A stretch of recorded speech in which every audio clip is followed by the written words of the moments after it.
So I finally picked up Rich Dad Poor Dad. This book has been around forever, and people are constantly talking about it. You hear about it on podcasts, you see clips from it on YouTube and TikTok, and people say it completely changed the way they look at money. I kept hearing that, and I finally said, okay, let me see what this is really about. And after reading it, I totally understand the hype. It doesn't read like a boring finance book. It feels more like sitting with someone older and wiser who's saying, hey, maybe the way you've been thinking about money isn't actually helping you.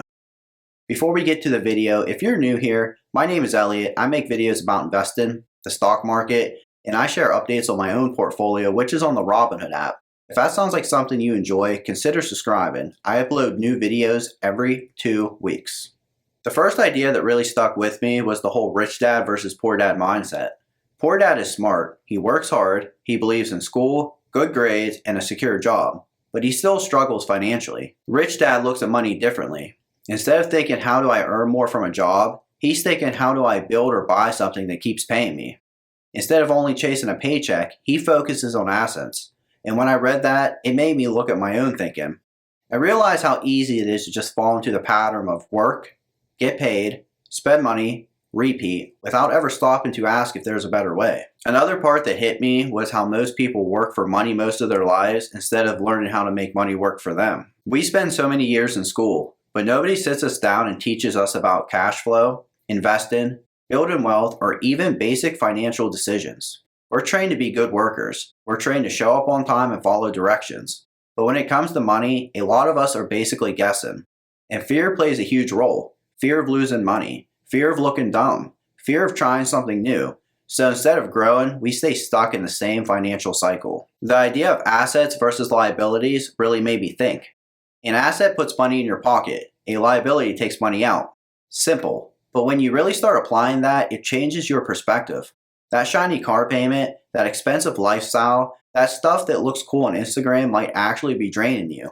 Meanwhile, the things that don't always look flashy, like rental properties, investments, businesses, or even learning new skills, are what slowly build wealth over time. Another lesson that really stood out was the shift from saying, I can't afford this, to asking, how can I afford it? That one line almost changes your brain. Instead of shutting down and assuming something's impossible, you start asking better questions. Could I save differently? Could I invest? Could I build something? It pushes you to think creatively. And it's not about becoming obsessed with money. It's about giving yourselves options and freedom. Freedom to spend more time with your family. Freedom to not feel stressed every single month. Freedom to actually choose the life you want instead of constantly reacting. The book also talks about how money doesn't really change you. It reveals you. If you're irresponsible now, more money just magnifies that. If you're disciplined and thoughtful, money becomes a tool. That made me take a hard look at myself. Where am I wasting money? Where am I being intentional? What habits do I need to fix before I ever think about having more? Something else I really appreciated is that Rich Dad Poor Dad isn't promising some overnight success story. It's not like to do this one trick and you'll be rich. Instead, it's more about mindset. It challenges you to think differently about risk, about opportunity, and about responsibility. And honestly, that part can feel uncomfortable because it forces you to stop blaming everything outside of you and start asking, what do I need to learn and what can I do differently? But at the same time, it's encouraging. The message is that you can learn this. You're not stuck. You can build assets. You can improve your financial education. You can slowly change direction even if you didn't grow up learning this stuff. It takes patience, learning, and sometimes taking calculated risk, but it's possible. So here's what I really walked away with after reading Rich Dad Poor Dad.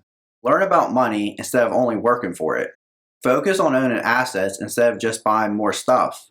Think like an owner, not just an employee, and maybe most important, understand that your mindset towards money shapes your future more than you realize. If you've read the book, I'd love to know what part stood out to you the most. And if you haven't read it yet, I honestly think it's worth picking up. Not because it solves everything, but because it forces you to see money from a totally different angle. And sometimes that small shift in thinking is what starts everything. So if you enjoyed this video, please make sure to give it a like, subscribe to the channel, and let me know in the comments below. What are your thoughts on this book? And we'll see you next time.